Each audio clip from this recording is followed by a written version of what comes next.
Childe Rowland. Childe Roland and his brothers twain were playing at the ball, and there was their sister Burd Ellen in the midst among them all. Childe Roland kicked it with his foot, and caught it with his knee. At last he plunged among them all, o'er the church he made it flee. Burd Ellen round about the aisle to seek the ball is gone, and long they waited, and longer still, and she came not back again. They sought her east, they sought her west, they sought her up and down, and woe were the hearts of those brethren, for she was not to be found. So at last her elder brother went to the warlock Merlin, the magician, told him all, and asked him if he knew where Burd Ellen was. The fair Burd Ellen, said the warlock Merlin, must have been carried off by the fairies, because she went round the church Widdershins, the opposite way to the sun. She is now in the dark tower of the King of Elfland. It would take the boldest knight in Christendom to bring her back. If it is possible to bring her back, said her brother, I'll do it, or perish in the attempt. Possible it is, said the warlock Merlin, but woe to the man or mother's son that attempts it, if he is not well taught beforehand what he is to do. The eldest brother of Burd Ellen was not to be put off by any fear of danger from attempting to get her back, so he begged the warlock Merlin to tell him what he should do, and what he should not do in going to seek his sister. And after he had been taught and had repeated his lesson, he set out for Elfland. But long they waited, and longer still, with muckle doubt and pain, but woe were the hearts of his brethren, for he came not back again. Then the second brother got tired of waiting, and he went to the warlock Merlin and asked him the same as his brother. So he set out to find Burd Ellen. But long they waited, and longer still, with muckle doubt and pain, and woe were his mother's and brother's heart, for he came not back again. And when they had waited and waited a good long time, Childe Roland, the youngest of Burd Ellen's brothers, wished to go, and went to his mother, the good queen, to ask her to let him go. But she would not at first, for he was the last and dearest of her children, and if he were lost, all would be lost. But he begged, till at last the good queen let him go, and gave him his father's good brand, sword, that never struck in vain, and as she girt it round his waist, she said the spell that would give it victory. So Childe Roland said good-bye to the good queen, his mother, and went to the cave of the warlock Merlin. Once more, and but once more, he said to the warlock, tell how man or mother's son may rescue Burd Ellen and her brothers twain. Well, my son, said the warlock Merlin, there are but two things, simple they may seem, but hard they are to do. One thing to do, and one thing not to do. And the thing you do is this. After you have entered the land of faery, whoever speaks to you, till you meet the Burd Ellen, you must out with your father's brand and off with their head. And what you've not to do is this. Bite no bit, and drink no drop, however hungry or thirsty you be. Drink a drop, or bite a bit, while in Elfland you be, and never will you see Middle-earth again. So Childe Roland said the two things over and over again, till he knew them by heart, and he thanked the warlock Merlin, and went on his way.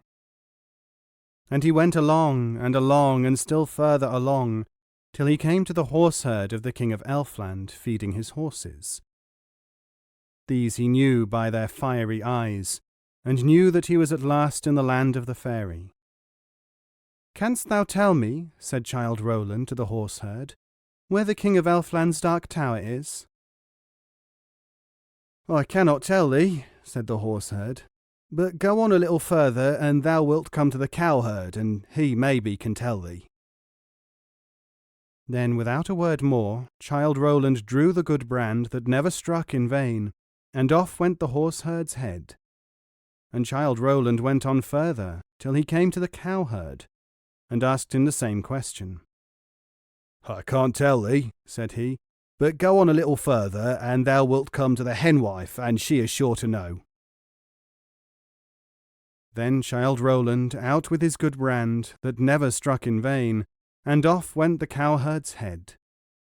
And he went on a little further, till he came to an old woman in a grey cloak, and he asked her if she knew where the dark tower of the King of Elfland was.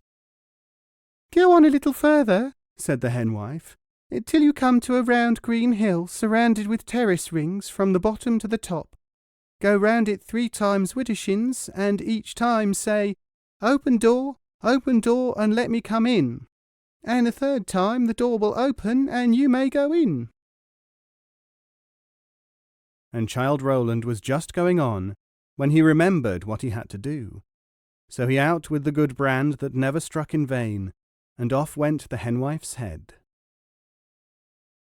Then he went on, till he came to the round green hill with the terrace rings from top to bottom, and he went round it 3 times widdershins, saying each time, "Open, door, open, and let me come in."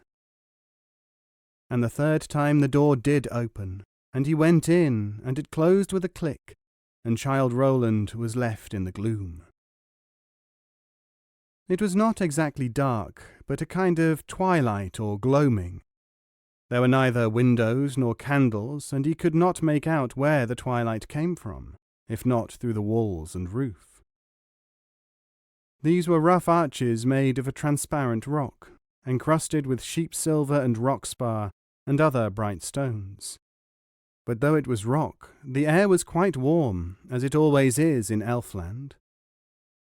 So he went through this passage, till at last he came to 2 wide and high folding doors which stood ajar. And when he opened them, there he saw a most wonderful and gracious sight. A large and spacious hall, so large it seemed to be as long and as broad as the green hill itself. The roof was supported by fine pillars, so large and lofty that the pillars of a cathedral were as nothing to them. They were all of gold and silver with fretted work, and between them and around them wreaths of flowers composed of diamonds and emeralds and all manner of precious stones. And the very keystones of the arches had for ornaments clusters of diamonds and rubies and pearls and other precious stones. And all these arches met in the middle of the roof, and just there, hung by a golden chain, an immense lamp made out of one big pearl, hollowed out and quite transparent. And in the middle of this was a big, huge carbuncle gem, which kept spinning round and round, and this was what gave light by its rays to the whole hall, which seemed as if the setting sun were shining on it. The hall was furnished in a manner equally grand, and at one end of it was a glorious couch of velvet, silk, and gold, and there sat Burd Ellen, combing her golden hair with a silver comb. And when she saw Childe Roland, she stood up and said, "God pity ye, poor luckless fool, what have ye here to do? Hear ye this, my youngest brother, why didn't ye bide at home? Had you 100,000 lives, ye couldn't spare any a one. But sit ye down, but woe, oh woe, that ever ye were born, for come the King of Elfland in, your fortune is forlorn." Then they sat down together, and Childe Roland told her all that he had done, and she told him how their 2 brothers had reached the Dark Tower, but had been enchanted by the King of Elfland, and lay there entombed as if dead. And then after they had talked a little longer, Childe Roland began to feel hungry from his long travels, and told his sister Burd Ellen how hungry he was, and asked for some food, forgetting all about the warlock Merlin's warning. Burd Ellen looked at Childe Roland sadly, and shook her head, but she was under a spell, and could not warn him. So she rose up and went out, and soon brought back a golden basin full of bread and milk. Childe Roland was just going to raise it to his lips, when he looked at his sister and remembered why he had come all that way. So he dashed the bowl to the ground and said, "Not a sup will I swallow, nor a bit will I bite, till Burd Ellen is set free." Just at that moment they heard the noise of someone approaching, and a loud voice was heard saying, "Fee, fi, fo, fum, I smell the blood of a Christian man. Be he dead, be he living, with my brand, I'll dash his brains from his brain pan." And then the folding doors of the hill were burst open, and the King of Elfland rushed in. "Strike then, bogey, or goblin, if you darest," shouted out Childe Roland, and rushed to meet him with his good brand that never yet did fail. They fought, and they fought, and they fought, till Childe Roland beat the King of Elfland down on his knees, and caused him to yield and beg for mercy. "I grant thee mercy," said Childe Roland.